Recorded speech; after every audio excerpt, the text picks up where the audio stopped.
লেগে যাবে। I am really happy to work with them because they have very good. আমি বরাবরই যখন মিডিয়াতে কোনো কাজ করি, টিভিসি করি, I am really please myself.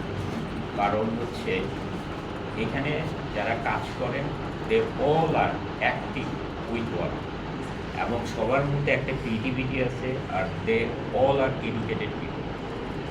So এবং তারা চিন্তা করে। আজকে আমাদের সিনেমার জগৎটা দেখো, যাদের মধ্যে ক্রিয়েটিভিটি আছে, যারা মিডিয়া থেকে আসছে, তারা কিন্তু অনেক ভালো করছে। কারণ আমরা যদি আগের চিন্তা ধারণা আমাদের মনে অবশ্যই থাকবে, বাট পৃথিবীর সাথে তাল মিলিয়ে যদি কোনো কাজ না করি, মানুষ কি চায় তার চাহিদা মতো কাজ না করি, তাহলে কিন্তু কোনো কাজ হবে না।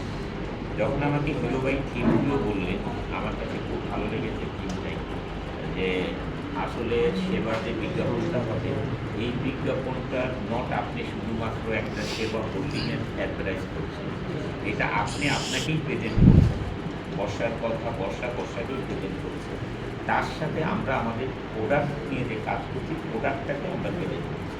তা এই যে থিমটা আমার কাছে খুবই ভালো লাগে।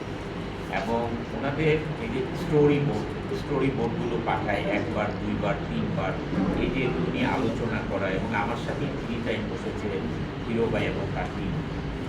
এই জিনিসগুলো আমার ভালো লেগেছে, যে হ্যাঁ, একটা কাজের আগে, মানে কাজের আগে যে টেবিল ওয়ার্কগুলো আছে, এটা রিয়েলি দে ডিড পারফেক্টলি। যা কথাবার্তা, যা ধরনের কারেকশন আছে, তারা টেবিল ওয়ার্ক করে ফেলেছে।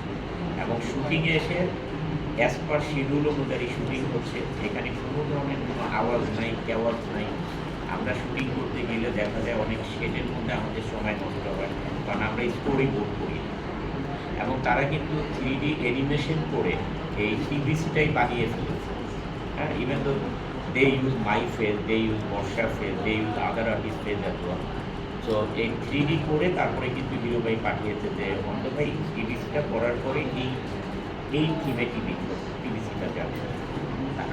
আমি দেখলাম যে হ্যাঁ, আমি মিডিয়ার সাথে যতগুলো কাজ করেছি, জিপি দিয়ে শুরু হয়েছে, আপনারা সবাই জানেন, সুমন ভাই ছিল এবার ডিরেক্টর, সুমন মেনপালন। তখন থেকে আমি কাজ করে দেখলাম যে আমি তখনই বলেছিলাম যে মিডিয়া যারা আছেন, তারা যখন সিনেমা বানাবেন, টুডে আর টুমোরো তারা কিন্তু নাম করতে পারে। আমি আজ থেকে 12 বছর আগে বোধহয় একই টিভিসি করেছি। আর এখন কিন্তু দেখছি যে সিনেমাতেও মিডিয়ার যারা ডিরেক্টর আসছেন, তারাও অনেক ক্রিয়েটিভিটি নিয়ে কাজ করছেন। I am really appreciate them. এবং আমি সেবাকে কৃতজ্ঞতা জানাচ্ছি যে আমরা একসাথে কাজ করতে পেরে, এবং আমি ফুল টিমকে কৃতজ্ঞতা জানাচ্ছি যে আমরা সবার সাথে রিয়েলি আমি জাস্ট ক্যামেরার সামনে বলার জন্য বলা না, আমি মন থেকে বলছি যে I am really pleased with that. Thank you so much.